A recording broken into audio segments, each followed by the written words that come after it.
Low Lock gate kit has been designed to sit as close to the ground as possible. This helps prevent livestock getting out and predators getting in. First, decide how close you want the bottom gudgeon to be to the ground and mark a horizontal line. Then mark cross lines 25mm either side of centre and repeat this process at the top of the post for the top strap. One of these cross lines will be for the thread. This will be drilled right through the post. The second cross line will be for the anti-twist bar. This only needs to be drilled into the post about 100mm or 4 inches. Using a drill with an 18mm auger bit, drill out these holes. To drill out the hole for the anti-twist bar, mark on the auger 100mm up. This will be a visual depth gauge as you're drilling. Take your time, as the hole needs to be straight.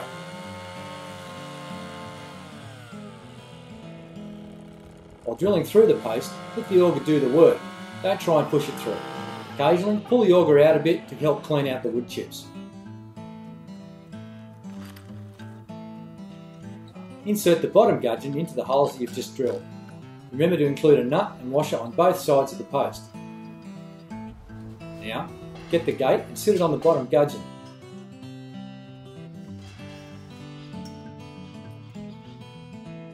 Before you push the gate and the top strap up into the holes that you've drilled, make sure you have one nut and washer on the thread.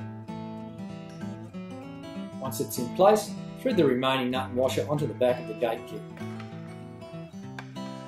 Any necessary adjustments can be made by adjusting the nuts on either side of the post. For example, if you want to lower the gate, the bottom gudgeon needs to be pulled into the bottom of the post as much as possible, and for the top strap, pulled out from the top of the post.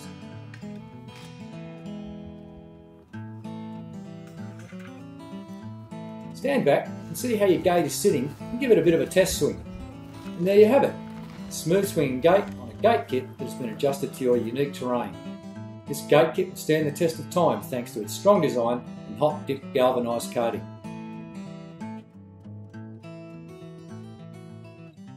The screw-in ring latch is a strong, secure and easy to use timber post latch.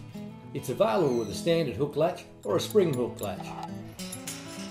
Mark the position of the latch screw and screw-in ring on the post. When latched, the chain should be slightly sagging, but not so much that it creates a gap that young livestock could squeeze between. With the marks you've just made on the post, it's time to drill some holes. The thread of the screw is 12mm, so you want to drill a 9 to 10mm pilot hole.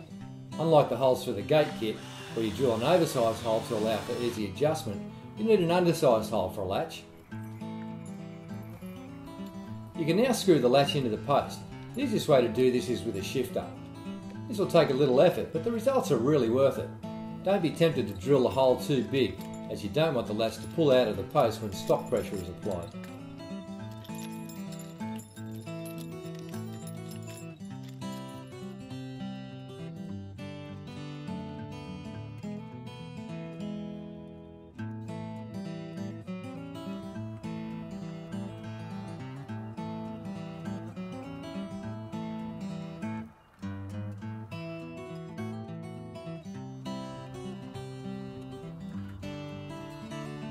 There you have it, an easy to use gate latch that will keep all your farm assets safe and secure.